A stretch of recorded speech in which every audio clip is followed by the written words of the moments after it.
கும்பராசி அன்பர்களே, இந்த கும்பராசியை பொறுத்த வரைக்கும் இவங்கெல்லாம் படாத கஷ்டமே கிடையாது. கஷ்டத்திற்கு பேர் போன ராசி இந்த கும்பராசி. சனி பகவான் தான் உங்களுக்கு அதிபதி. காற்று தத்துவ ராசி, காற்று எலமெண்ட், ஏர் எலமெண்ட்னு சொல்லுவாங்களா, அந்த மாதிரி ராசி நீங்கள். உங்களுடைய குணாதிசயங்கள் மற்றவர்களிடமிருந்து ரொம்ப வேறுபட்டு இருக்கும். அமைதியாக எல்லாத்தையும் காரியம் சாதிக்கக்கூடிய ஒரு ராசி. கும்பராசியில் பொறுத்தவங்க படாத கஷ்டமே கிடையாது.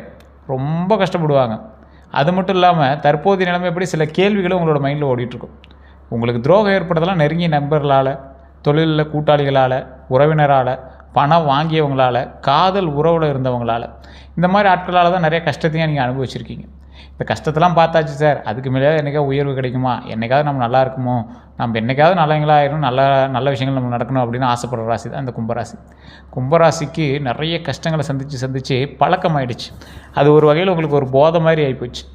என்ன சார் பார்த்துக்கலாம் சார் பெரியதா அப்படிங்கிற மாதிரி உங்களுக்கு ஆகிப்போச்சு. ஏன்னா ஒரு வருஷம் 2 வருஷம் கஷ்டப்பட்டுருந்தா பரவாயில்ல, ஒரு 50-60 வருடம் கும்பராசிக்காரெலாம் எடுத்து பார்த்தீங்கன்னா இங்கே 3 ஏழரை சனி காலகட்டத்தை அனுபவிச்சிருப்பாங்க. ரொம்ப படாத பாடுபட்டுருப்பாங்க. இந்த ஜாதகக்காரருக்கு இப்போ நடக்கும் அப்போ நடக்கும் நிறையா பேர் சொல்லுவாங்க, யூடியூப்பில் சொல்லுவாங்க. இது எல்லாத்தையுமே இங்கே பார்ப்பாங்க. ஒரு சில விஷயங்கள் அப்படியே எங்களுக்கு நடந்திருக்கும். கும்பராசி பொறுத்த வரைக்கும் யூடியூப்பில் சொல்கிறது கூட இல்லை, ஜாதக ரீதியாக சொல்கிற விஷயங்கள் அப்படியே நடந்திருக்கும். ஏன்னா கும்பராசிக்கு மட்டுமே அது வந்து ஜாதகம் எப்பயுமே ஒத்து போகக்கூடியது. சரியான ஜோதிடத்தை பார்த்தீங்கன்னா கண்டிப்பாக அது வந்து நடந்திருக்கும். இந்த ராசிக்காரரோட மிகப்பெரிய ஒரு விஷயம் என்ன தெரியுமா? புத்திசாலித்தனமாக சிந்திக்கக்கூடிய திறன் இவங்களுக்கு அதிகம். ஏன்னா சனி பகவான் வந்து உங்களுக்கு ஒரு இருக்கார்ல, பாடத்தை கற்பிக்கக்கூடிய ஒரு கடவுள். புதிய விஷயங்களை கற்றுக்கொள்ளக்கூடிய ஆர்வம் உங்களுக்கு ரொம்ப அதிகம். சுதந்திரமான மனப்பான்மை உடையவங்க நீங்கள். சமூக நலன் மீது அக்கறை கொண்டவங்களாக இருப்பீங்க. நண்பர்களுக்கு முக்கியத்துவம் கொடுக்கக்கூடிய நபர் நீங்கள். அமைதியாக செயல்படுவாங்க. சிக்கலான பிரச்சனைகளுக்கு தீர்வு காணக்கூடிய திறன் உங்கள்கிட்ட இருக்குது. அறிவு, தொழில்நுட்பம், புதுமை போன்ற முக்கியமான துறைகளில் ஈர்ப்பு உங்களுக்கு ரொம்பவே அதிகம். பிறருக்கு உதவக்கூடிய விருப்பம் உடையவர் நீங்கள். தன்னம்பிக்கை அதிகமாக இருக்கக்கூடிய நபர் நீங்கள். இந்த மாதிரி நிறையா குணாதிசயங்களுக்கு சொந்தக்காரர் நீங்கள். இருந்தாலும் உங்களுடைய ஜாதகத்தை லோக்கலில் கொடுத்து செக் பண்ணி பாருங்கள். சார் லோக்கலில் கொடுத்தோம் சரியாக சாட்டிஸ்ஃபை ஆகலை அப்படிங்கிறவங்க மட்டும் நீங்கள் கீழே இருக்கக்கூடிய நம்பருக்கு ஃபோன் பண்ணுங்கள். வெயிட் பண்ணி தான் ஜாதகம் பார்க்குற மாதிரி இருக்கும். அப்பாயின்மெண்ட் பேசுறது தான் ஜாதகம் பார்ப்பார். கிட்டத்தட்ட 200க்கும் மேற்பட்ட ஜோதிடர்களுக்கு ஆசான் குரு இவர். அது மட்டும் இல்லாமல் ஒரு ப்ளஸ் பாயிண்ட் என்ன அப்படின்னா, மிகப்பெரிய ஒரு ஆளுமை திறன் கொண்டவர். கிட்டத்தட்ட 4 to 5 லாங்குவேஜில் ஜோதிடம் பார்ப்பார். ஆச்சரியப்பட்டு போயிருவீங்க. பிரபலமான சில அரசியல் பிரமுகர்களும் தற்போது இருக்கக்கூடிய சினிமா துறையில் இருக்கிறவங்களும் ஜோதிடம் பார்த்துட்ருக்காங்க ரெகுலராக அவங்கக்கிட்ட. அற்புதமான ஒரு நபர். நீங்கள் ஒரு டைம் நீங்கள் ஜாதகம் பார்த்துட்டீங்க அப்படின்னா ரெகுலராக அவர்கிட்டே பார்க்க ஆரம்பிச்சிருங்க. சார் அடுத்து என்ன பண்ணலாம் இதுதான் உங்களுக்கு போய்ட்டுருக்கு. இதனால தான் உங்களுக்கு வந்து லேட்டாகவே ரெஸ்பான்ஸ் வருது. ரெகுலர் கஸ்டமர்ஸ் நிறைய இருக்காங்க. அதுதான் உங்களுக்கு பெரிய ஒரு இது. அதே போல் பலவீனங்கள் அப்படின்னு பார்க்கும்போது உணர்ச்சிகளை வெளிப்படுத்த மாட்டாத ஒரு நபர் நீங்கள் கும்பராசியில் இருக்கிறவங்க. பிடிவாதம் இருக்கும். பிடிவாதம் ஏன் இருக்குது? அந்தளவுக்கு உங்கள்கிட்ட உண்மை இருக்குது, அதனால் பிடிவாதம் இருக்குது. சில நேரங்களில் தனிமையை விரும்புவாங்க. தனிமையை விரும்பக்கூடிய நபர் நீங்கள். அனைவரையும் எளிதில் நம்ப மாட்டாங்க. அதிகமாக சிந்தித்து கவலைப்படக்கூடிய நபர். எதுக்கு சிந்திக்கணும்? கும்பராசிக்காரங்க இப்போ நான் சொல்கிறதெல்லாம் கரெக்டானு பாருங்கள். தனியாக பேசக்கூடிய நபரில் நீங்கள் ஒரு முக்கியமான நபர். ஒரு விஷயம் நடந்துச்சு அப்படின்னா தனியாக குழம்பிட்டு இருப்பாங்கல்ல, அந்த மாதிரி ஒரு நபர் நீங்கள். தனியாக உட்காந்து கொஞ்சம் நேரம் அதை பற்றியே பேசுவீங்க. தூரத்துலேருந்து யாராவது தான் இவங்க என்னடா பைத்தியமாயிட்டானான்லாம் சொல்லியிருக்காங்க. அந்த மாதிரிலாம் நீங்கள் கும்பராசிக்காரங்க இருந்திருப்பீங்க. ஒரு பாத்ரூமுக்குள்ளே பாடகர்கள் நிறையா பேர் இருப்பாங்க. அந்த மாதிரி பாத்ரூம் பாடகர் மாதிரி பாத்ரூமில் உட்காந்துட்டு நீங்கள் யோசிக்கக்கூடிய நபர். சொல்லி பார்ப்பீங்க, எப்படா நீ அப்படி பண்ணிடலாம், அந்த மாதிரிலாம் பேசக்கூடிய நபர். இதெல்லாம் உண்மையான மறக்காமல் சொல்லுங்கள். நிறைய கஷ்டங்களும் கண்ணீர்களும் உங்களோட 4 அறைக்குள்ளேயே மட்டும் அதிகமாக பார்த்த நபர் நீங்கள். யார்கிட்டையும் அவ்வளோ சீக்கிரம் குழம்ப மாட்டீங்க. உங்களை ஏளனமாக நினச்சிருவாங்களோ இல்லை அவன்கிட்ட சொல்லி என்ன பிரயோஜனம் அப்படின்னு நீங்களாவே தனியாக ஃபீல் பண்ணிட்டு இருந்த நபர் நீங்கள். தற்போதைய நம்ம எப்படி உங்களுக்கு எப்படி இருக்குது அப்படின்னா, வாழ்க்கையில் பெரிய மாற்றத்தை எதிர்பார்த்து காத்திருக்கக்கூடிய நபர் நீங்கள். சந்தோஷம் எப்போ பிறக்கும் அப்படிங்கிற ஒரு எதிர்பார்த்தோடு நீங்கள் வந்திருக்கீங்க. அதே போல் தொழிலில் புதிய வாய்ப்புகளை தேடக்கூடிய நபர். வருமானத்தை அதிகரிக்க புதிய திட்டங்களை அமைக்கிறாங்க. புதிய திட்டங்கள் தான் உங்களுக்கு மிகப்பெரிய ஒரு ப்ளஸ் பாயிண்ட் அப்படிங்கிறத ஞாபகம் வச்சுக்கோங்க. குடும்ப பொறுப்புகள் அதிகரிக்கக்கூடிய ஒரு காலகட்டம். வெளிநாட்டு வாய்ப்புகள் பற்றி சிந்திக்கணும். வாழ்க்கையை நிலையான பாதையில் கொண்டு செல்ல முயற்சிக்கணும். இந்த முயற்சிகள்லாம் உங்களுக்கு கை கொடுக்குமா, இது எப்படி இருக்கும் அப்படிங்கிறத உங்களுடைய கேள்வியாக இருக்கும். நிறைய பேருக்கு ஒரு 15 வருடம் 10 வருடத்துக்கு முன்னாடி இருந்த ஒரு ஹாப்பினஸ் என்ன உங்கள்கிட்ட இல்லை. ஜாப்பில் இவ்வளோ பணம் வச்சுட்டு இருந்தேன் சார், ஆனால் இந்த காலகட்டத்திலாம் பணமே இல்லை சார், ரொம்ப சிக்கலில் மாட்டிட்டு இருக்கிற மாதிரி இருக்குது. 7 சனி நடந்திருக்குன்னு சொன்னாங்க, என்ன சனி திசைன்னு முடியலன்னு சொல்கிறாங்க, பாத சனி இருக்குதுன்னு சொல்கிறாங்க. இருந்தாலும் ரொம்ப ஒரு மாதிரி கஷ்டமான ஃபீலாக இருக்குது சார், என்ன பண்ணுறதுனே தெரியல அப்படிங்கிற மாதிரி ரொம்ப ஒரு கஷ்டத்தோடு இருக்கக்கூடிய நபர்களுக்கு இந்த வீடியோ முழுசாக கேளுங்க. கடவுளால் உங்களுக்கு சொல்லப்பட்ட ஒரு வீடியோன்னு கூட இதை ஞாபகம் வச்சுக்கோங்க. இதுவரை நீங்கள் பட்ட கஷ்டங்கள் நான் சொல்கிறது உங்களுக்கு மேட்ச் ஆகுதா, நான் சொல்கிறது உண்மையா அப்படின்னு மட்டும் கமெண்ட் செக்ஷனில் பதிவிடுங்க. தொழிலில் ஏற்றத்தாழ்வுகள் உங்களுக்கு இருந்திருக்கும். அந்த ஏற்றத்தாழ்வில் சில இடத்துல சறுக்கி விழுந்தீங்க, இன்னும் எந்திரிக்க முடியாத நிலைமையில் இருந்திருப்பீங்க. ஒரு நிலையான வருமானம் இல்லை சார் அப்படின்னு கஷ்டப்பட்டுருக்கக்கூடிய நீங்கள் பண நெருக்கடியின் மூலமாக கடன் சுமையை சுமந்து கொண்டு இருக்கிறீங்க. இது இருக்குது அப்படிங்கிற மட்டும் தான் இந்த வீடியோ கன்டினியூ பண்ணிக்கோங்க. அதே போல் நண்பர்களினுடைய துரோகம். கும்பராசிக்காரங்க நண்பர்களால் துரோகத்தை அனுபவிக்காமல் இருந்தாங்கன்னா பெரிய ஆச்சரியக்குறி அப்படின்னு சொல்லலாம். உறவினர்களினுடைய ஆதரவு இல்லாமல் சுயம்பாக உருவாக்கக்கூடிய நீங்கள் இன்றைக்கும் உறவினர்களால் ரொம்ப டிஸ்டர்ப் ஆகிட்டு தான் இருக்கீங்க. பதவி உயர்வு தாமதம் மற்றவர்களும் உங்களுக்கு அதிகமாகவே இருக்கும். ஒரு எக்ஸாம்பிள் சொல்கிறோமே, ஏதாவது ஒரு பென்ஷனோ இல்லை ஏதாவது ஒரு தொழில் ரீதியான விஷயத்தில் உங்களுக்கு அந்த உயர்வு மட்டும் கிடைக்காம இருந்திருக்கும். திருமணத்தில் தாமதம் ஏற்பட்டிருக்கும். குழந்தை பாக்கியம் தாமதம் ஏற்பட்டிருக்கும். மன அழுத்தம் உங்களுக்கு அதிகமாக இருந்திருக்கும். உடல்நல பிரச்சனைகள் கொஞ்சம் அதிகமாகவே இருந்திருக்கும். யாரால் உங்களுக்கு துரோகம் ஏற்பட்டிருக்கும் அப்படிங்கிற விஷயம் பார்த்தீங்கன்னா, நெருங்கிய நண்பர்னால உங்களுக்கு துரோகம் ஏற்பட்டிருக்கும். தொழிலில் கூட்டாளி பிரச்சனை, உறவினர்னால உங்களுக்கு எச்சரிக்கை, நிறைய உறவினர்லாம் உங்களுக்கு ஒரு சொத்து பிரச்சனை, காட்டு பிரச்சனை நிறைய மாட்டிட்டு முடிச்சிருப்பீங்க. பணம் வாங்கியவங்களால பிரச்சனை, காதல் உறவில் இருந்தவங்களால பிரச்சனை. கும்பராசிக்காரங்க வெளியில் கட்டாயம் மனதிற்குள்ள காயங்களை வைத்து கொண்டு இருக்கக்கூடிய நபர். ஒரு ஒரு ஒரு பெரிய ஒரு துரோகம் நடந்துச்சுன்னா கூட மைல்டாக சிரிச்சிட்டே போயிருப்பீங்க. அந்த மாதிரி ஒரு நபர் நீங்கள். வெளியவே காட்ட மாட்டீங்க அந்த விஷயத்தை. தமிழ் புத்தாண்டின்படி 2026 தமிழ் புத்தாண்டு நடந்த ஒரு 2-3 மாதம் ஆக போகுது. இருந்துமே புதிய வேலைவாய்ப்பு உங்களுக்கு உருவாகும் அப்படின்னு சொல்லியிருந்தாங்க. நல்லது நடக்க போகுது அப்படிங்கிறது ஒரு வாய்ப்பு இருக்குது. கும்பராசிக்கு இந்த வாய்ப்புலாம் இருக்குது. இது தட்டி கழிஞ்சிருக்கு அப்படின்னா உங்களுடைய ஜாதக ரீதியான விஷயத்தில் தான் ஏதோ ஒரு பிரச்சனை இருந்திருக்கு அப்படின்னு அர்த்தம். புதிய வேலைவாய்ப்பு உண்டாக இருந்திருக்கணும். இல்லை சார் தள்ளி கடிச்சிருக்கு அப்படின்னா கொஞ்சம் கீழே சொல்லுங்கள். தொழிலில் முன்னேற்றம் ஏற்பட்டுருக்கணும், வருமான உயர்வு ஏற்பட்டுருக்கணும், வெளிநாட்டு வாய்ப்பு ஏற்பட்டுருக்கணும். இதெல்லாம் நடக்கலை அப்படின்னா கமெண்ட் செக்ஷனில் மறக்காமல் பதிவிடுங்க. புதிய வியாபாரம், வீடு வாங்கக்கூடிய வாய்ப்பு உண்டாயிருக்கணும், வாகனம் வாங்கக்கூடிய யோகம் உண்டாயிருக்கணும், சமூக மரியாதை அதிகரிச்சிருக்கணும், நீண்ட நாள் கனவுகள் நினைவாயிருக்கணும். இந்த பிரச்சனைகள், இந்த நல்லது எதுவுமே நடக்காது சார், பிரச்சனை மட்டும்தான் இந்த விஷயத்தில் நடந்திருக்கு அப்படின்னா தசாபுத்தி உங்களுக்கு வேறு எங்கேயோ ஒரு சர்க்கிளில் கொடுத்துருக்குன்னு அர்த்தம். அந்த சர்க்கிள்களும் உங்களுக்கு எந்தளவுக்கு இருந்திருக்கு, அது எதனால் நடந்திருக்கு அப்படிங்கிறத பார்க்கணும். இதற்கு பின்னாடி குரு பயிற்சின்னு ஒன்று வந்தது. நிறைய பேர் நீங்களாம் பார்த்தீங்களா என்னன்னு தெரியல. குரு பயிற்சியில் நல்ல ஆதரவு கிடைக்கக்கூடிய ஒரு காலகட்டமாக சில விஷயங்கள் நடந்தது. பதவி உயர்வு ஏற்பட்டிருக்கணும். கரெக்டாக குரு பயிற்சி உங்களுக்கு வேலை செஞ்சுருந்தா சொல்கிறேன். சம்பள உயர்வு ஏற்பட்டிருக்கணும், தொழிலில் விரிவாக்கம் ஏற்பட்டிருக்கணும், திருமண யோகம் ஏற்பட்டிருக்கணும், குழந்தை பாக்கியம் உண்டாயிருக்கணும், உயர் கல்வி வாய்ப்பு உண்டாயிருக்கணும், குடும்ப அமைதி உண்டாயிருக்கணும், ஆன்மீக வளர்ச்சி உண்டாயிருக்கணும். இல்லை சார் இந்த எந்த விஷயமே நடக்கலை சார் குரு பயிற்சியில் அப்படின்னு கேட்டிங்கன்னா, கடவுள் உங்கள் மீது கருணை காட்டலாம் இன்னும் அப்படின்னு அர்த்தம். கடவுள் உங்கள் மீது கருணை காட்டியிருந்தார் அப்படின்னா, குரு பயிற்சி உங்களுக்கு சாதகமாக அமைஞ்சது அப்படின்னா நீங்கள் என்ன தெரியுமா செய்யணும்? வியாழக்கிழமை குரு பகவான் வழிபாடு. ஏன்னா குரு பகவான் உங்களுக்கு கட்டாயம் நல்லா செஞ்சே ஆகணும், செய்வார். வியாழக்கிழமை குரு பகவான் வழிபாடு. மஞ்சள் நிற ஆடை அணிஞ்சு குரு பகவான்ட்டு போய் வழிபடுங்க. இல்லைனா மஞ்சள் கலர் கட்சி போய் கையில் வச்சுருக்கேன். கடலைப்பருப்பு தானம் ஒரு 10 பேருக்கு சாப்பாடு ஆகிற மாதிரி, ஒரு குழம்புக்கு ஆகிற மாதிரி ஒரு கடலைப்பருப்பு ஏதாவது ஒரு இடத்துல நீங்கள் வாங்கி கொடுத்தீங்கன்னா ரொம்ப நல்லது. அன்னதானம் ஒரு 5 பேருக்கு நீங்கள் பண்ணிங்கன்னா கூட போதும். ஆசிரியர்களுக்கு மரியாதை தரணும். இது நிறையா பேருக்கு சொல்கிறது. குரு பயிற்சி உங்களுக்கு நடந்துகிட்ருக்கு, நல்லதாக இருக்குது அப்படின்னா கண்டிப்பாக ஆசிரியர்களுக்கு மரியாதை கொடுங்க. தட்சிணாமூர்த்தி வழிபாடு. தட்சிணாமூர்த்தி வழிபாடு பண்ணால் தடைகள் நிவர்த்தி ஆகும். குரு பயிற்சி உங்களுக்கு நான் செய்ய வேண்டிய நன்மைகள் நடக்கும். தடை இல்லாமல் அந்த குரு பயிற்சியுடைய நன்மைகள் நடக்கிறதுக்கு தட்சிணாமூர்த்தி வழிபாடு மிகப்பெரிய ஒரு விஷயமா இருக்கும். செய்யக்கூடாதவை அப்படின்னா அவசர முதலீடுகள் தயவு செய்து செய்யாதீங்க. தேவையில்லாத கடன்களை தயவு செய்து செய்யாதீங்க. நண்பர்களினுடைய வார்த்தையை மட்டும் நம்பி பணம் கொடுக்கறது ரொம்ப தவிர்த்துக்கோங்க. நண்பர்களுடைய வார்த்தைகள் நம்பி பணம் கொடுத்தீங்க அப்படின்னா மாட்டிக்குவீங்க. கோபத்தில் முடிவெடுக்கிறது ரொம்ப தப்புங்க. கோபத்தில் முடிவெடுக்காதீங்க. சட்ட ஆவணங்களை படிக்காமல் கையெழுத்திடுறது ரொம்ப ஒரு தப்பு. அந்த விஷயத்தில் ரொம்ப எச்சரிக்கையாக இருங்க. குரு பயிற்சியால் கிடைக்கக்கூடிய லாபங்கள் அப்படின்னா புதிய வருமானம். புதிய வருமானத்தில் மிகப்பெரிய ஒரு விஷயம் இருக்குது. நிறைய பேருக்கு தெரியாத ஒரு விஷயந்தான். புதிய வருமானம் இந்த காலகட்டத்தில் உருவாக போகுது. ஆனால் அதுக்கு அதீத முதலீடுகள் போட்டிங்க அப்படின்னா மாட்டிக்குவீங்க அப்படிங்கிறத ஞாபகம் வச்சுட்டு பண்ணுங்கள். தொழில் வளர்ச்சி உங்களுக்கு கட்டாயம் உண்டு. லாபகரமான சில விஷயத்தில் தொழில் வளர்ச்சி கண்டிப்பாக உண்டு. சார் நீங்கள் சொல்கிறது எதுவுமே இன்னும் பழிக்கவே இல்லை சார் அப்படிங்கிறவங்க ஃபுல்லாக வீடியோவை பாருங்கள். வீடியோவை பார்த்துட்டு ஏன் உங்களுக்கு பழிக்கலை, என்ன பழிக்கலை அப்படிங்கிறத நான் தெளிவாக சொல்லிடுறேன். ஏன் உங்களுக்கு இன்னும் அது பாசிபிள் ஆகலை அப்படிங்கிறது சொல்கிறேன். வெளிநாட்டு தொடர்புகள் உண்டாயிருக்கணும், குடும்ப ஒற்றுமை உண்டாயிருக்கணும், சொத்து சேர்க்கை உண்டாகும், குழந்தைகளினுடைய முன்னேற்றம் உண்டாகும், ஆன்மீகத்தில் நிம்மதி உண்டாகும். சார் இது எல்லாம் என்ன நடக்கலை சார் அப்படிங்கிறீங்க. வெயிட் பண்ணுங்கள். வண்டி வாகன யோகத்தை பொறுத்த வரைக்கும் இந்த ஒரு வருட காலகட்டம்னு வச்சுக்கலாம். 2024 2027 வரைக்கும் புதிய இருசக்கர வாகனம் வாங்குறதுக்கான வாய்ப்புகள் உண்டு. கார் வாங்குறதுக்கான வாய்ப்புகள் உண்டு.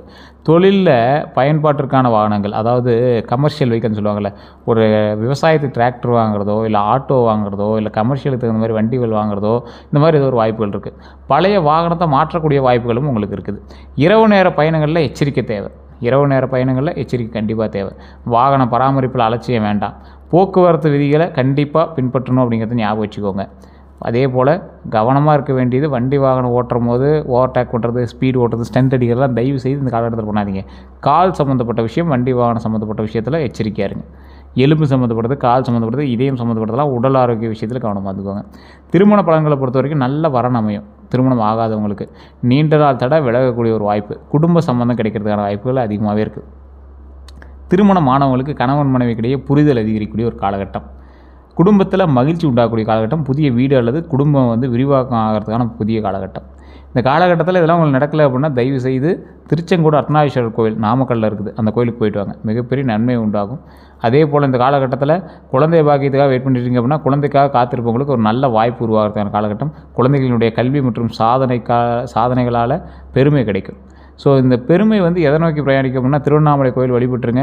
அதுக்கு பிறகு மேல்மலையனூர் அங்காள பரமேஸ்வரன் கோயில் அங்கே வழிபட்டுட்டு அப்படியே டக்குன்னு எங்கே போகிறீங்க, பழனியில் திரு ஆவினங்குடி கீழே இருக்கக்கூடிய முருகர் ஆலயம், குழந்தை முருகர் வழிபட்டுட்டு மேலே பழனியில் இருக்கக்கூடிய பாலதண்டாயுத சுவாமி வழிபட்டு வந்தீங்க அப்படின்னா குழந்தை பாக்கியத்துக்கு 99% வாய்ப்பு இருக்குது.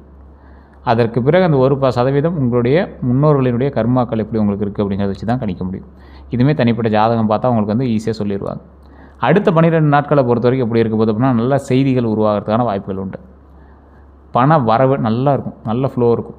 அந்த ஃப்ளோவில் தடப்பட்டிருக்கு அப்படின்னா உங்களுக்கு தசாபுத்தியில் ஏதோ மாற்றம் இருக்குதுன்னு அர்த்தம். புதிய தொடர்புகள் உண்டாகும். வேலைப்புல அதிகரிக்கக்கூடிய காலகட்டம், சிறிய மனக்கசப்பு கொஞ்சம் இருக்கும், பயண வாய்ப்புக்கு வந்து இருக்குது. தொழிலில் முன்னேற்றம் காணும், குடும்ப மகிழ்ச்சி உண்டாகுது, எதிர்பாராத நல்ல தகவல்கள் உண்டாகுது. கந்திஷ்டிப்படி பார்த்தோம்னா பாரம்பரிய நம்பிக்கையின்படி தொழில் வளர்ச்சி உண்டாகுதுங்க. புதிய வீடு, புதிய வாகனம், குழந்தைகளினுடைய வெற்றி, இது எல்லாமே உண்டாகுது. இந்த மாதிரி நேரத்தில் திருஷ்டி ஏற்படுறதுக்கான வாய்ப்புகள் இருக்குது அப்படின்னு சொல்லி நம்புகிறாங்க. குழந்தைகளுடைய வெற்றிலாம் உங்களுக்கு ஏற்பட்டுச்சு, ஏதாவது குழந்தைகள் மூலமாக ஒரு நன்மைகள் நடந்துச்சு அப்படின்னா தயவு செய்து சொல்கிறேன், கற்பூரம் சுற்றி போடுங்க, விநாயகர் வழிபாடு பண்ணுங்கள், ஆஞ்சநேயர் வழிபாடு பண்ணுங்கள், கோயிலுக்கு கூட்டு போயிட்டு வந்துடுங்க. எலுமிச்சை மிளகாய் வந்து திருஷ்டி சுற்றி போடுறது ரொம்ப நல்லது. இல்லை சார் இந்த மாதிரி ஏதாவது ஒரு பிளாக் மேஜிக்லாம் ஏதாவது பண்ணியிருப்பாங்களா, ஏன் அப்படி திடீர்னு தடங்கள் நடக்குது அப்படின்லாம் நிறைய பேர் கேள்வி இருக்கும். தொழில் போயிட்டே இருக்கும், திடீர்னு தடை ஏற்பட்டிருக்கும், அப்போனா உங்களுக்கு யாரோ ஏதோ பண்ணியிருக்காங்கன்னு அர்த்தம். ஸோ இந்த மாதிரி விஷயங்கள் ஏதாவது ஏற்பட்டிருக்கான்னு செக் பண்ணி பாருங்கள். அப்படி செக் பண்ணியிருந்தீங்க அப்படின்னா அதில் ஏதாவது பிரச்சனைகள் இருந்துச்சு அப்படின்னா ஆட்டோமேட்டிக்காக நீங்கள் வந்து ஜோதிட ரீதியான சில விஷயங்களை பார்த்து செக் பண்ணிவிட்டு அதற்கு தகுந்த சில பொருட்களோ ஏதோ ஒன்று வாங்கி வச்சுன்னா சரியாக போயிடுங்க. அதை ஃபஸ்ட்டு ஞாபகம் வச்சுக்கோங்க. வணங்க வேண்டிய தெய்வங்கள் அப்படின்னா சனி பகவான். இந்த காலகட்டத்தில் சனி பகவானுக்கு காகத்துக்கு ஏதாவது தண்ணி வச்சிங்க அப்படின்னா ரொம்ப நல்லது. அதே போல் ஆஞ்சநேயர் வழிபாடு ரொம்ப ஒரு முக்கியம், விநாயகர் வழிபாடு ரொம்ப முக்கியம். இந்த இரு தெய்வங்களும் சனி பகவான் வந்து உங்களை காப்பாற்றுவாங்க. தட்சிணாமூர்த்தி வழிபாடு தடைகளை நிவர்த்தி செய்யும். சிவபெருமான் வழிபாடு உங்களுக்கு மிகப்பெரிய ஒரு ஆத்ம நிம்மதியும் குடும்ப சந்தோஷத்தையும் கொடுக்கும். பெருமாள் வழிபாடு செல்வம் சேர்க்கைக்கு உதவும். ஸோ இந்த தெய்வங்களை வழிபட்டிங்க அப்படின்னா உங்களுக்கு அற்புதமாக இருக்கும். எந்த கோவிலுக்கு சென்றால் நல்லது அப்படின்னா திருநள்ளாறு சனீஸ்வரர் கோயிலுக்கு போய்ட்டு ரொம்ப நல்லதுங்க. ஆலங்குடி குருஸ்தலத்துக்கு போய்ட்டு ரொம்ப அற்புதமாக இருக்கும். நாமக்கல் ஆஞ்சநேயர் கோயிலுக்கு நீங்கள் போய்ட்டு வரலாம். சிதம்பரம் நடராஜர் கோவில் உங்களுடைய மிகப்பெரிய சிக்கல்களை எல்லாம் தீர்த்து வைக்கக்கூடிய ஒரு ஆலயமாக இருக்கும். எந்த நிற ஆடை நல்லது அப்படின்னா அதிர்ஷ்ட நிறங்கள்னால் கருநீலம் நல்லது, நீலமும் நல்லது, ஊதா வெள்ளையும் நல்லது. இந்த நாலுமே வந்து பார்த்திங்கன்னா நீங்கள் யூஸ் பண்ண முடியல அப்படின்னாலும் ஒரு கர்ச்சீஃபாக நீங்கள் பயன்படுத்திங்கன்னா ரொம்ப அற்புதமாக இருக்குங்க. எந்த தானம் செய்யலாம் அப்படின்னா கருப்பு எள் தானம் ரொம்ப அற்புதமாக இருக்கும். நீங்கள் தானம் பண்ணுறதுக்கு கருப்பு உளுந்து தானம் பண்ணுங்கள். அன்னதானம் வந்து ஒரு 4 பேர் 5 பேருக்கு பண்ணிங்கன்னா கூட ஓகே தான். சரி என்ன சார் பெரிய அன்னதானம்னா நீங்கள் யோசிக்கிறீங்க, ஒரு தயிர் சாதமோ, தக்காளி சாதமோ, லெமன் சாதமோ, எலுமிச்சை சாதமோ, எலுமிச்சை சாதமோ, புளி சாதமோ, ஏதோ ஒன்று ஒரு 4-5 சாதம் செஞ்சு ஒரு 5 பேருக்கு கொடுத்தீங்க அப்படின்னா போதும். ஒரு கரண்டி அளவுக்கு நீங்கள் கொடுத்தீங்கன்னா கொஞ்சம் சாப்பிட்டாங்கன்னா போதுங்க. இருக்கிறவங்களுக்கு கொடுங்க, இல்லாதவங்களுக்கு கொண்டு போய் கொடுங்க, அது ரொம்ப நல்லதுங்க. மாணவர்களுக்கு கல்வி உதவி செய்யுங்க, முதியோருக்கு உதவி பண்ணுங்கள். ரொம்ப முடியாமல் இருக்காங்க, குளிர்காலெலாம் படிக்குது அப்படின்னா பெட்ஷீட் வாங்கி கொடுங்க, அதெல்லாம் ரொம்ப நல்லது. மரக்கன்றுகள் நடுறதுக்கு பண்ணுங்கள், ஒரு 2-3 மரக்கன்றுகள் நடுங்க. அதன் மூலமாக மழை பெஞ்சு அப்படின்னா அது உங்களுக்கு ஒரு நன்மை தான். எந்த ரத்தின மணிலாம் அப்படின்னா நீலம், ப்ளூ ஸ்ப்ரைன்னு சொல்லுவாங்க. தனிப்பட்ட ஜாதக ஆலோசனைக்கு பிறகு இது அணியிறது ரொம்ப நல்லதுங்க. அதையும் நான் சொல்கிறேன். அமித்திஸ்ட்னு சொல்லுவாங்க. சிலர் மாற்று ரத்தினமாக பரிந்துரைக்கிற விஷயங்கள் வந்து இது. அதே போல் லோலைட் அப்படின்னு சொல்லுவாங்க. சில ஜோதிடர்கள் வந்து மாற்றுக்கல்லாக இது வந்து கூறுறாங்க. நீங்கள் எதுக்குமே ஜாதகத்தை செக் பண்ணிட்டு பண்ணுறது ரொம்ப நல்லதுங்க. உங்களுக்கு யார் எதிரி எதுனா பொறாமை கொண்டவர்கள் உங்களுக்கு எதிரி, உங்கள் வளர்ச்சியை விரும்பாதவங்க உங்களுக்கு எதிரி. தனிமையாக பேசி உங்கள்கிட்ட இனிமையாக பேசி பின்னாடி போய் குறை கூறுறவங்க ரொம்ப உங்களுக்கு எதிரிங்க. தொழிலில் போட்டியாளர்கள் உங்களுக்கு இருக்கவே கூடாது. யார்கிட்ட எச்சரிக்கையாக இருக்கணும் அப்படின்னா பணம் கேட்டு நெருங்குறவங்ககிட்ட எச்சரிக்கையாக இருங்க. போலி முதலீடு திட்டங்களை சொல்லுவாங்க. இதில் போட்டால் பணம் வந்துச்சு, அதில் போட்டால் பணம் வந்துச்சு, இந்த லேண்டில் போடு, திடீர்னு டாக்குமெண்ட்லாம் செக்கே பண்ணாமல் இந்த லேண்டில் போடு, கோடிக்கணக்கில் எல்லாம் அந்த மாதிரி ரொம்ப எச்சரிக்கையாக இருங்க. உங்கள் ரகசியங்களை அறிய முயற்சிப்பவர்கள்ட்ட ரொம்ப எச்சரிக்கையாக இருங்க. மிக அதிக வாக்குறுதி கொடுக்குறவங்ககிட்ட ரொம்ப எச்சரிக்கையாக இருங்க. ரொம்ப எச்சரிக்கையாக இருக்கணும். பணம் வர பொறுத்த வரைக்கும் எப்படி இருக்கும் அப்படின்னா புதிய வருமான வாய்ப்புகள் உண்டாகுது. பழைய பாக்கிகள் வசூலாகக்கூடிய ஒரு காலகட்டம். தொழில் மூலமாக நல்ல லாபம் உண்டாகக்கூடிய ஒரு காலகட்டம். வெளிநாட்டு தொடர்புகளால் நன்மை உண்டாகக்கூடிய ஒரு காலகட்டம். சேமிப்பு அதிகரிக்கக்கூடிய ஒரு காலகட்டமாக இந்த பண வரவுகள் உதவுது. தொழில் எப்படி நடக்க போகுது? புதிய வேலைவாய்ப்பு உண்டாகுது, பதவி உயர்வு உண்டாகுது. தகவல் தொழில்நுட்பம், ஆராய்ச்சி, கல்வி, பொறியியல், சமூக சேவை போன்ற துறைகளில் நல்ல முன்னேற்றம் உங்களுக்கு இருக்குது. இதில் உங்களுக்கு கொஞ்சம் இதாக இருக்குது அப்படின்னா ஃபஸ்ட்டு செக் பண்ணிக்கோங்க, ஜாதகத்தை செக் பண்ணிக்கோங்க. தனி வியாபார வளர்ச்சி உண்டுங்க. நீங்கள் தனியாக பண்ணுறீங்கன்னா வியாபார வளர்ச்சி உண்டு. வெளிநாட்டு நிறுவனங்களோட வாய்ப்புகளும் கொஞ்சம் அதிகரிக்குது. ஆரோக்கியத்தை பொறுத்த வரைக்கும் கவனம் தேவை. நரம்பு சம்மந்தப்பட்ட பிரச்சனைகளை கொஞ்சம் பாருங்கள். கால்வலி சம்மந்தப்பட்ட விஷயத்தை பாருங்கள். ரத்த ஓட்டம் சம்மந்தப்பட்ட விஷயத்தை பாருங்கள். தூக்கமின்மையை ஃபஸ்ட்டு செக் பண்ணுங்கள். மன அழுத்தம் இருந்துச்சுன்னா அதை சரி பண்ணிக்கோங்க. தினசரி நடைப்பயிற்சி பண்ணுங்கள். யோகா, தியானம், இந்த மாதிரி சீரான உணவு பழக்கங்கள்லாம் இருந்துச்சுனாவே உடம்பு ஆரோக்கியமாக நல்ல பலன் தருங்க. ஸோ நரம்பு சம்மந்தப்பட்ட விஷயத்துக்கு ரொம்ப எச்சரிக்கையாக இருங்க. அது ஃபஸ்ட்டு மெயினுங்க. அதே போல் அதிர்ஷ்ட எண்கள்னால் 4, 8, 11. அதிர்ஷ்ட கிழமைகள்னால் சனிக்கிழமை, புதன்கிழமை உங்களுக்கு அற்புதமாக இருக்கும். உங்களுக்கான கேள்விகள் இருந்துச்சு, வெளிநாட்டு செல்றதுக்கான வாய்ப்பு இருக்கா அப்படின்னு கேட்டால், வேலை, உயர்கல்வி அல்லது தொழில் காரணமாக வெளிநாட்டு வாய்ப்புகள் உண்டு. ஆனால் பெரிய உங்களுக்கு அவுட்புட் இருக்குமானா பெருசாக ஒன்றும் அதில் உங்களுக்கு லாபகரமான சில விஷயங்கள் நடந்திருக்காது. வீடு வாங்க முடியுமா அப்படின்னு கேட்டால், நிதி திட்டங்கள் லோன் மூலமாக நீங்கள் பண்ணால் இந்த காலத்தில் வாய்ப்பு உண்டு. புதிய தொழில் தொடங்கலாமான்னு கேட்டால், புதுமையான சிந்தனையோடு தொடங்கக்கூடிய தொழில்களுக்கு நல்ல முன்னேற்றம் உண்டு. நீதிமன்ற வழக்குகள் எப்படி இருக்குது அப்படின்னா, பொறுமையோடு சரியான சட்ட ஆலோசனையும் செயல்பட்டிங்கன்னா முன்னேற்றம் உண்டுங்க. பங்குச்சந்தையில் முதலீடு இருக்குது அப்படின்னு கேட்டால், ஆராய்ச்சி செஞ்சு நிபுணர் ஆலோசனையோடு மட்டுமே முதலீடு செஞ்சீங்க அப்படின்னா ரொம்ப அற்புதமாக இருக்கும். பங்குச்சந்தையை கொஞ்சம் ஆராய்ச்சி பண்ணி போடுங்க. ரொம்ப அதிக முதலீடுகள் போட்டால் மாட்டிக்குவீங்க. அதையும் தெளிவாக சொல்கிறேன். குடும்பத்தில் ஒற்றுமை அதிகமாக இருக்குமான்னு கேட்டால், பேச்சில் நிதானமும் புரிதலும் இருந்தால் குடும்ப ஒற்றுமை கண்டிப்பாக உண்டு. குடும்பத்தில் உறவுகளும் வலுப்பெறுங்க. ஆன்மீக முன்னேற்றம் உண்டா அப்படின்னு கேட்டால், 2026 பலருக்கு ஆன்மீக ஈடுபாடு அதிகரிக்கக்கூடிய ஒரு காலகட்டம். தர்ம செயல்கள், யாத்திரைகள் மற்றும் தியானத்தில் ஆர்வம் உருவாகுங்க. அதே போல் இந்த காலகட்டம் கொஞ்சம் பார்த்து நிதானமாக இருக்கணுங்கிற காலகட்டம் தாங்க. 2026 இறுதி பலன் அப்படின்னு பார்க்கும்போது, 2026 அப்படிங்கிறது பல குடும்ப ராசிகளுக்கு புதிய சாதனைகளையும், புதிய சிந்தனைகளையும், தொழில் வளர்ச்சியையும், பொருளாதார முன்னேற்றத்தையும் மற்றும் சமூக மரியாதையோட விஷயத்தையும் அதிகரிக்கக்கூடிய ஒரு ஆண்டாக இருந்திருக்குங்க. இதில் என்ன ஒரு விஷயம் அப்படின்னா, தொழில், பணவரவு, குடும்பம், திருமணம், குழந்தைகள், சொத்து, கல்வி, இந்த ஆன்மீகம் போன்ற எல்லா துறையிலுமே படிப்படியான முன்னேற்றம் காணுது இந்த வாய்ப்பு. இருந்தாலும் உங்களுக்கு ஒரு சின்ன தடைகள் இருக்குது அப்படின்னா, சனி பகவானும் ஒரு வகையான காரணமாக இருக்கலாம். சனி பகவானுடைய பொறுமையும் ஒழுக்கத்தையும் கடைபிடிச்சு குருவினுடைய அருளை நாடி திட்டமிட்டு செயல்பட்டீங்க அப்படின்னா, நீண்ட காலமாக எதிர்பார்த்த பல நல்ல மாற்றங்களை இந்த ஆண்டிலேருந்தே அனுபவிக்கிறதுக்கான வாய்ப்புகள் உங்களுக்கு அதிகரிக்குங்க. ஸோ கடவுள் வழிபாடு ரொம்ப முக்கியம். குலதெய்வ வழிபாடு ரொம்ப முக்கியம். இல்லை சார் இதெல்லாம் நீங்கள் சொன்னதெல்லாம் ஓகே தான், ஆனால் இதெல்லாம் நடக்கலையே அப்படின்னா உங்களோட ஜாதகத்தை ஃபஸ்ட் செக் பண்ணுங்கள். கீழே ஒரு நம்பர் கொடுத்துருங்க. அந்த நம்பருக்கு ஃபோன் பண்ணுங்கள். ஃபோன் பண்ணி உங்களுக்கான கேள்விகளை கேட்டு தெரிஞ்சிக்கலாம். மற்றபடி நான் சொன்ன விஷயங்கள் உங்களுக்கு கரெக்டாக இருந்ததா அப்படின்னு மறக்காம கமெண்ட் செக்ஷனில் பதிவிடுங்க. நான் சரியாக சொன்னேன்னா அப்படிங்கிறது கமெண்ட் செக்ஷனில் பதிவிடுங்க. எல்லோருக்கும் நன்றி நண்பர்களே.